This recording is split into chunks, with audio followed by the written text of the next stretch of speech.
Occupational therapist के रूप में अपनी यात्रा शुरू करने वाली डॉक्टर कनिका भारती से सूचना इंडिया के संवाददाता ने की खास बातचीत। ऑक्यूपेशनल थेरेपी बच्चों की कैसे मदद करती है या फिर ऑक्यूपेशनल थेरेपिस्ट किन किन समस्याओं या स्थितियों को हैंडल करती है। लोग अक्सर ओटी और फिजियोथेरेपी को एक जैसा क्यों समझते हैं।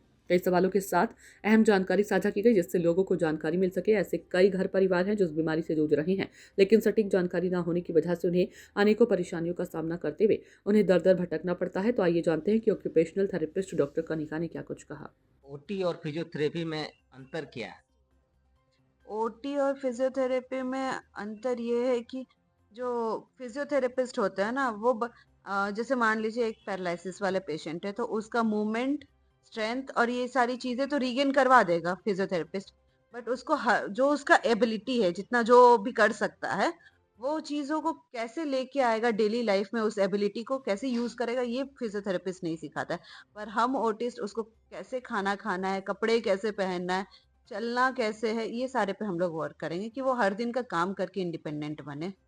उसमें किन किन विषम परिस्थितियों का आपको सामना करना पड़ता है? एक्चुअली ओटी तीन हम लोग एज ऑक्यूपेशनल थेरेपिस्ट तीनों मतलब एज ग्रुप पे वर्क करते हैं। बच्चों के साथ भी काम करते हैं, बड़ों के साथ भी काम करते हैं और बुजुर्गों के साथ भी काम करते हैं।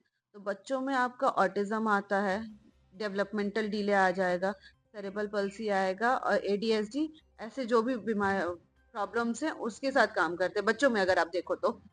और बड़ों में आप देखो तो स्ट्रोक हो गया, ब्रेन इंजरी हो गया, रोड ट्रैफिक जो होता है उसमें मतलब रोड एक्सीडेंट्स में स्पाइनल कॉर्ड इंजरी आ जाता है। तो बेसिकली क्या होता है कि हाथ पैर काम करना बंद कर जाता है। तो फिर एक तरह से आप मान लो वो लोग विकलांग कहलाते हैं दुनिया के हिसाब से। तो उनको अपने हिसाब से कैसे जीना है ताकि वो कम से कम लोगों का मदद ले सके, उसमें हम लोग मदद करेंगे। और बुजुर्गों में क्या होता है, बुजुर्ग में जैसे मेमोरी प्रॉब्लम हो जाता है, अल्जाइमर्स हो गया, कॉग्निटिव कुछ कंफ्यूजन रहता है, भूल जाते हैं, चीज़ें नहीं समझ पाते, तो उसके साथ हम लोग काम करते हैं वहाँ पे। डिप्रेशन जैसी चीज़ों पे भी हम लोग वर्क करते हैं, काउंसलिंग देते हैं, उनसे बात करते हैं। तो ये है कि हर एज के लोगों के साथ हमारा रोल है उनके साथ।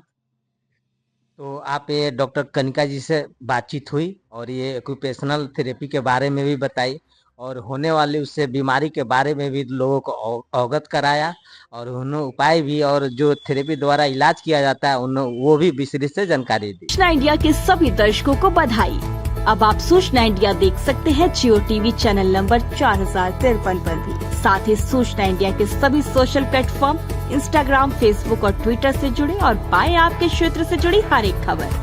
अगर आप खबरें पढ़ने में दिलचस्पी रखते हैं तो अभी लॉग इन करें www.सूचनाindia.co.in पर।